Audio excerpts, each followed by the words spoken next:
In Canada, you could call an animal natural because you have no preservative and all natural ingredient, but it could be coming from a gene-edited animal or a cloned animal and be called natural. We think it's wrong to not give the consumer the information, and it's a question of trust, of transparency.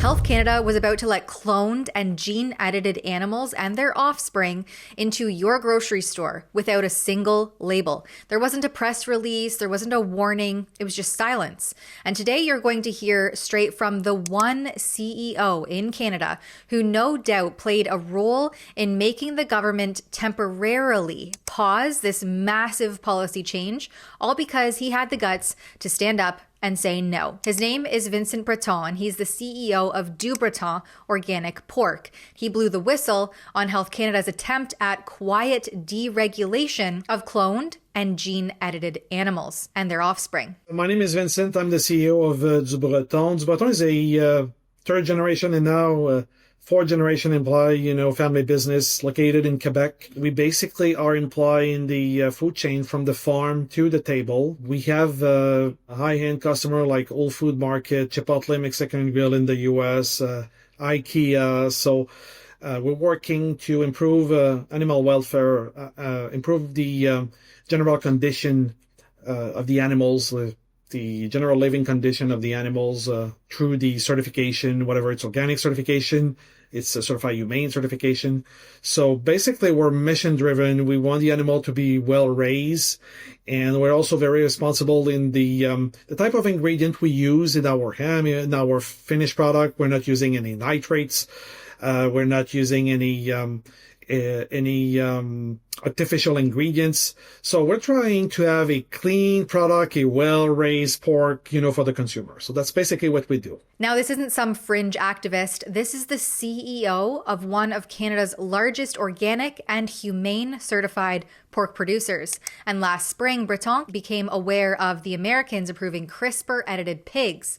Now, CRISPR is a controversial gene editing tool that allows scientists to cut, modify, or replace specific DNA sequences in living organisms, and the use of it marks an escalation of genetic tinkering in our food system, especially when it comes to animal proteins. Now, as Health Canada has only temporarily paused their attempt to deregulate and disavow the labeling of cloned animals, Breton still has concerns. One of the challenges that we have is to convey to the consumer all the nice things that we do at the farm, giving them more space, not using antibiotics, and to communicate that. And if it gets even more complicated with the technology evolution, it's going to be a nightmare for the consumer to actually have the information if it's not labeled and understand, the choice that they're making at the store and how do they select their product, what value they have, and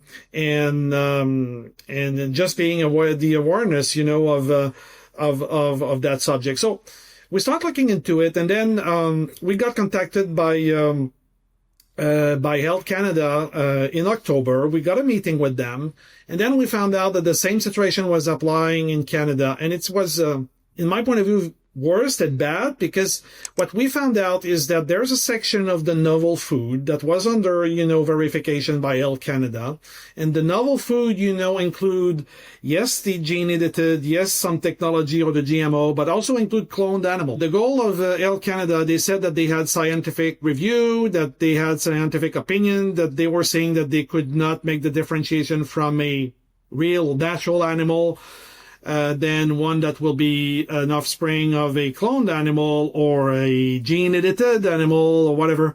So that they told us that they would, make the change very quickly. Actually, the change of policy is due by the end of the year, and that they will no longer require the label to mention that fact.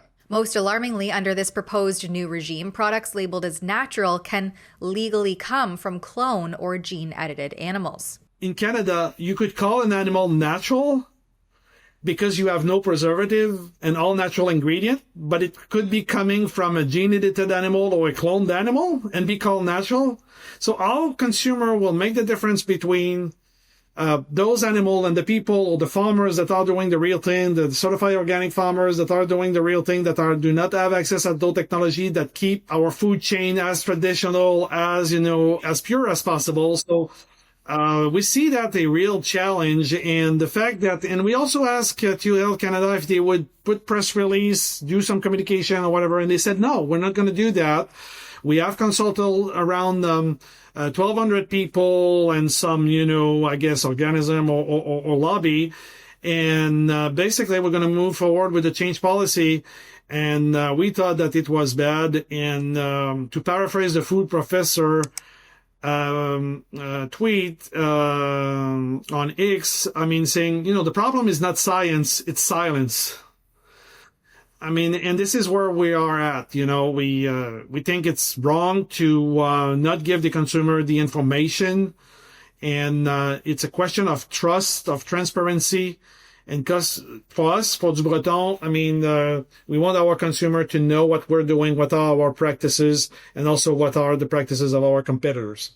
And Breton notes how tightly all of this was controlled before Health Canada, of course, abruptly walked back their policy change attempt. Read the ingredients, compare it for the clone and the genetically modified. I think it's not too late. I think you can call out Canada. You can make complaints and ask your retailer, ask your favorite stores to take a stance and label the product that are using those type of technology, whatever it's in meat, on other produce. If you want to know what you're being fed with, that's the only, you have to take a responsibility. I know it's not easy. We're all very occupied. We'll all have other things to do. Now, another concern around the lack of labeling is that it shifts the burden onto the producers who are already trying to be ethical and transparent and taking on labeling themselves. Breton explains that these smaller producers will now have to prove, often at significant cost, that they're not using these new technologies. In other words, the responsibility and the financial strain are pushed onto the very people doing things right. For now, cloned meat isn't on your grocery store shelves, and Health Canada has at least temporarily paused their policy change. But if and when these changes are picked back up, Breton warns that not labeling them appropriately ultimately leaves the consumer at risk of not being properly informed. We cannot escape from the responsibility to make our government accountable. Help keep the pressure on Health Canada and ensure that lab-grown and cloned meat is labeled appropriately at protectourmeat.com. Canadians deserve the basic right to make informed, transparent food choices at the supermarket. Don't let that be taken away. Visit protectourmeat.com today.